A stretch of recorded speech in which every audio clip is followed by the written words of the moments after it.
Hello guys, Sahni city class में आपका स्वागत है। मैं आपको हिंदी पढ़ाने जा रहा हूं। तो आइए वीडियो को स्टार्ट करते हैं।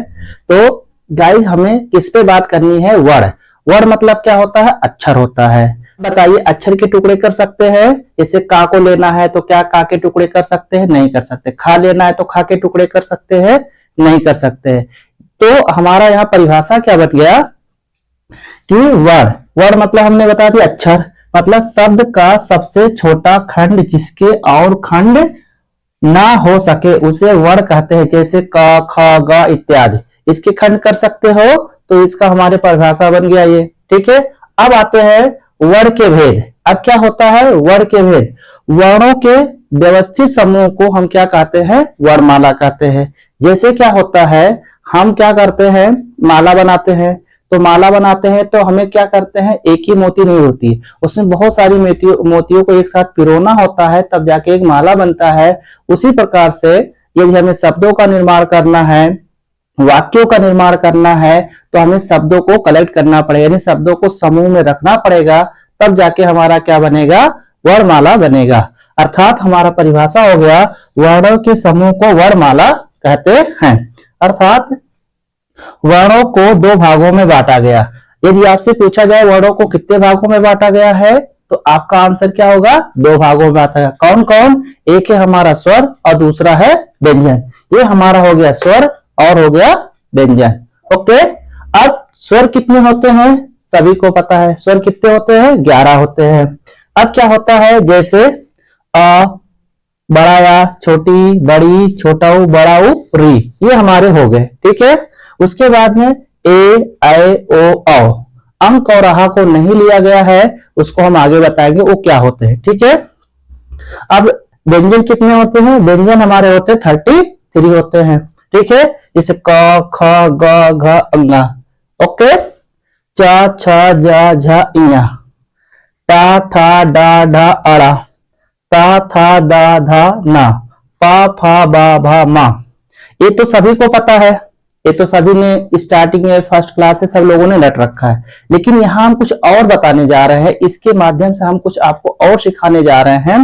जैसे या, रा, ला, वा, ये हमारे हो गए। ये जो हमारे चार है इसको हम बोलते हैं अंतस्थ व्यंजन। ठीक है, और यहाँ पर श, स, स, हा, ये हमारे क्या हो गए? ऊष्म। ऊष्म व्यंजन का मतलब क्या होता है? जो घर्षण के साथ निकले, यानी रगड़ से ज्यादा निकलता है, तो उसको हम बोलते हैं ऊष्म व्यंजन बोलते हैं। अगला है छ, त्र, ज्ञ, स्रा, ये हमारे चार होते हैं संयुक्त व्यंजन होते हैं। मतलब इनको दो शब्दों से मिला करके तब जाके ये शब्द बने हुए हैं। अब आते हैं अयोगवाह। अयोगवाह कितने होते हैं? अंक और वाह को हम क्या कहते हैं? अयोगवाह कहते हैं। तो आपको यहां तक तो समझ में आ गया होगा। ओके, तो वीडियो आपको कैसी लगी? अगर वीडियो आपको अच्छा लगा तो लाइक, शेयर और सब्सक्राइब जरूर कर दिएगा। स्वरों के भेद। अब स्वरों के भेद में हमारा स्वर के कितने भेद होते हैं? तो स्वर के हमारे कितने भेद होते हैं? 3 भेद होते हैं। पहला हमारा ह्रस्व स्वर।